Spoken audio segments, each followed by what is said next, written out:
Today is a head-to-head. The old versus the potentially new. Let's get after this.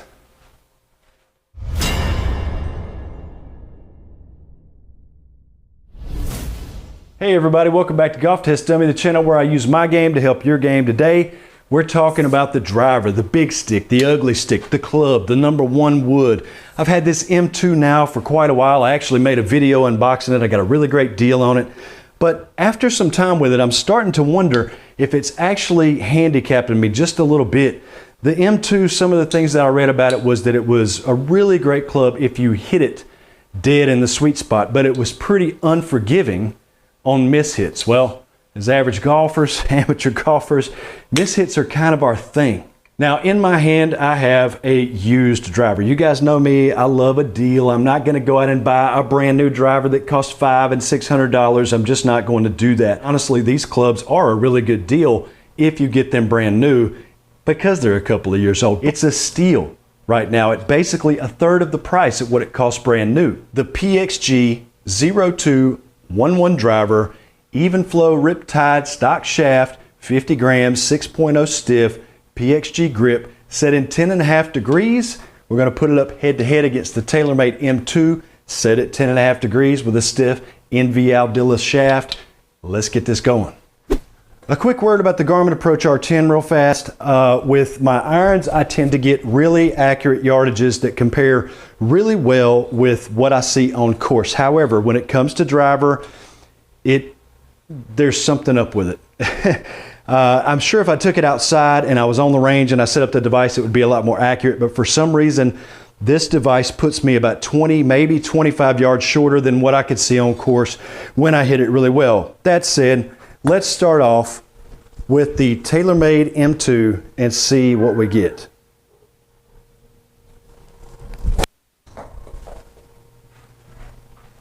Pretty straight ball flight. Looks like it's going to carry maybe 225, roll out to maybe 230 something, 220 out to 230. Think we can do better than that. Come on, let's go.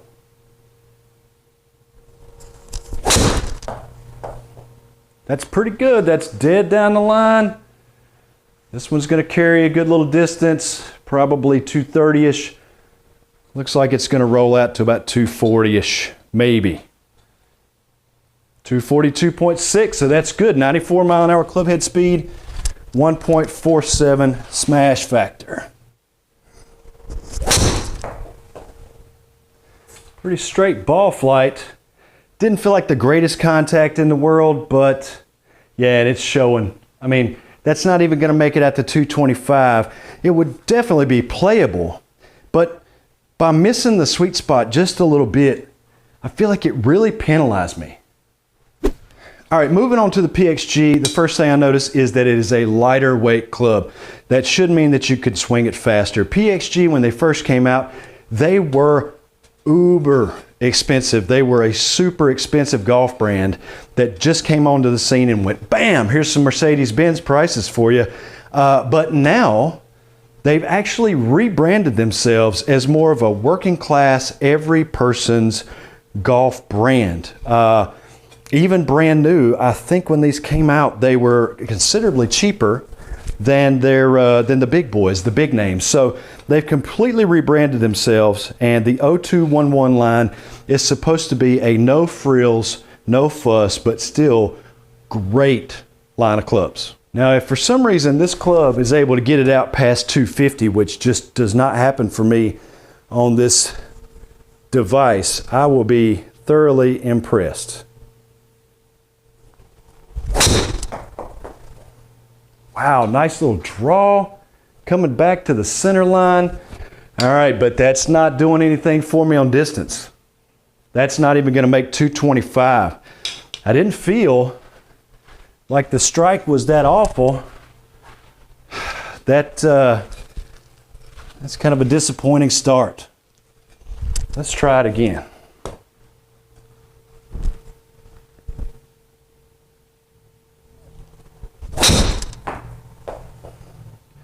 Little block, but struck well.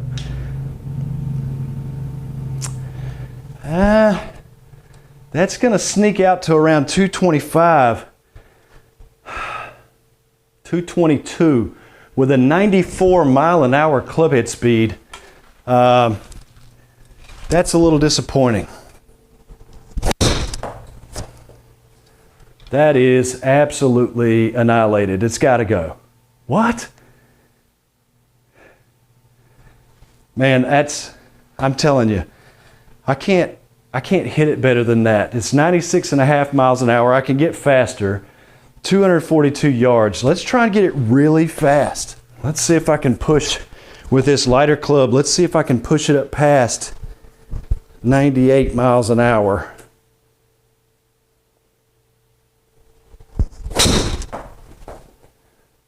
That is hit so well.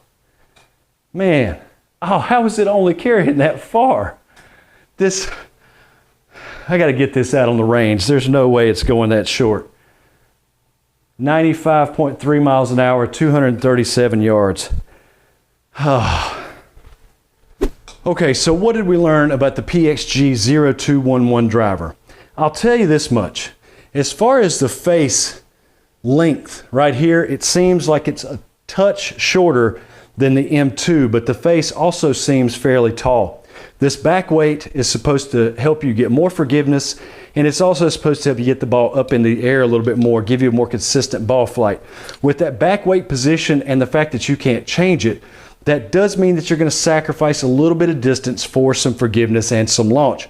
That's fine, because honestly, the mishits that I had with the PXG, I know that if I'd hit those with the M2, I would have paid a much higher penalty.